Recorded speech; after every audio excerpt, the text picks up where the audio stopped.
আমরা একই সাথে দুটি স্বাধীনতার সুফল পেতে শুরু করেছি।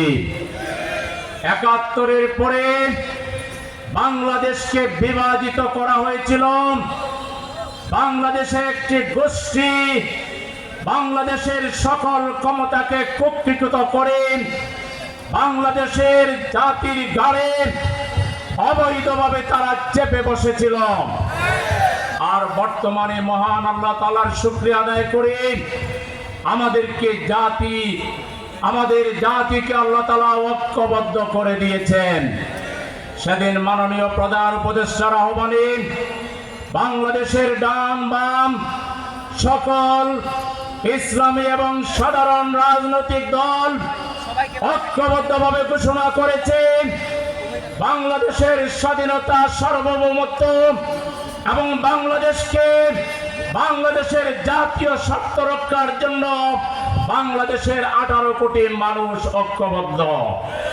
সুতরাং এই ঐক্যবদ্ধ জাতিকে কেউ যদি বিভক্ত করতে চায়, ঐক্যের বিরুদ্ধে যদি কেউ ফাটল তৈরি করতে চায়, কথার মাধ্যমে, আচরণের মাধ্যমে, ফ্যাসিবাদী চরিত্রের মাধ্যমে কেউ বাংলাদেশে যদি বিভাজন তৈরি করতে চায়, তার পথ হবে শেখ হাসিনার পথ, তার পরিণতি হবে শেখ হাসিনার পরিণতি।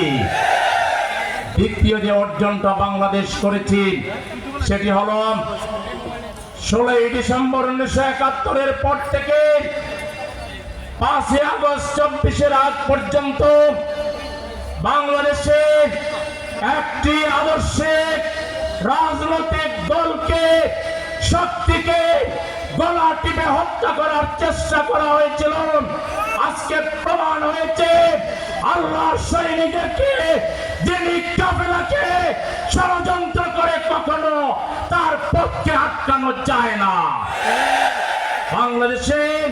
বাংলাদেশ জামাত ইসলামী বাংলাদেশের উন্নতির জন্য, সমৃদ্ধির জন্য, অধিকার আদায়ের জন্য বাংলাদেশের রাজনীতিতে আল্লাহর রহমতে জামাত ইসলামী অনিবার্য বাস্তবতা।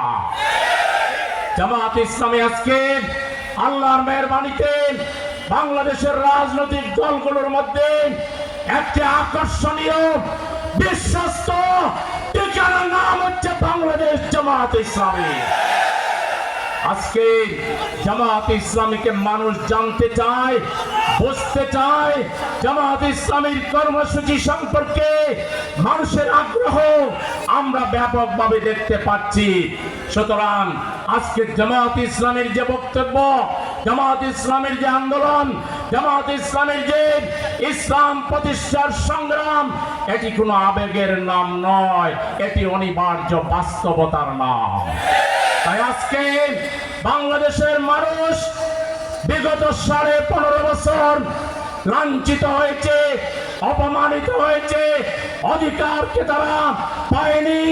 সেই অধিকার ফিরিয়ে দেওয়ার জন্য, মানুষের সম্মান ফিরিয়ে দেওয়ার জন্য, মর্যাদা ফিরিয়ে দেওয়ার জন্য আজকে একটি আধুনিক কল্যাণ রাষ্ট্র প্রতিষ্ঠা করার জন্য জামাত ইসলামীকে 18 কোটি মানুষের দায়িত্ব নেওয়ার সাহস করতে হবে।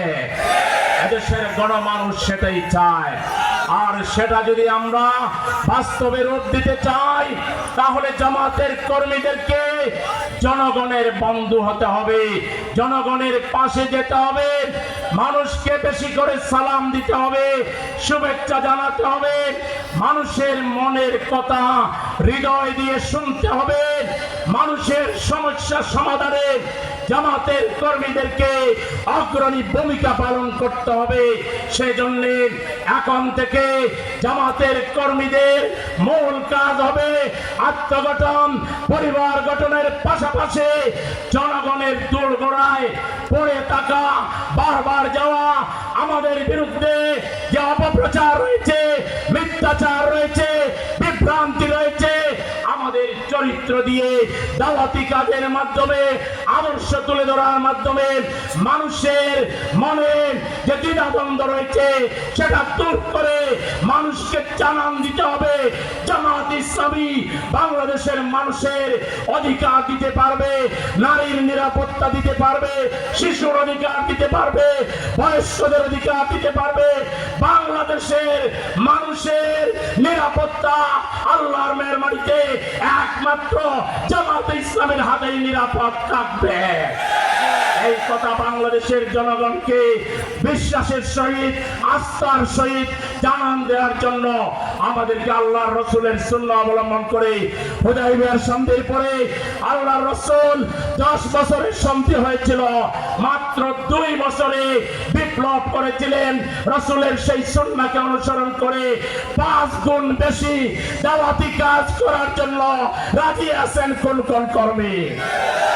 ইনশাআল্লাহ আমরা দাওয়াতের ময়দানে ছড়িয়ে পড়ে সকল বিভ্রান্তির অবসান ঘটে বাংলাদেশে শহীদদের রক্তের বদলা আল্লাহর দ্বীন কায়েমের মাধ্যমে আমরা গ্রহণ করব, সেই আশাবাদ ব্যক্ত করে সবাইকে ধন্যবাদ জানিয়ে আমার কথা এখানে শেষ করছি।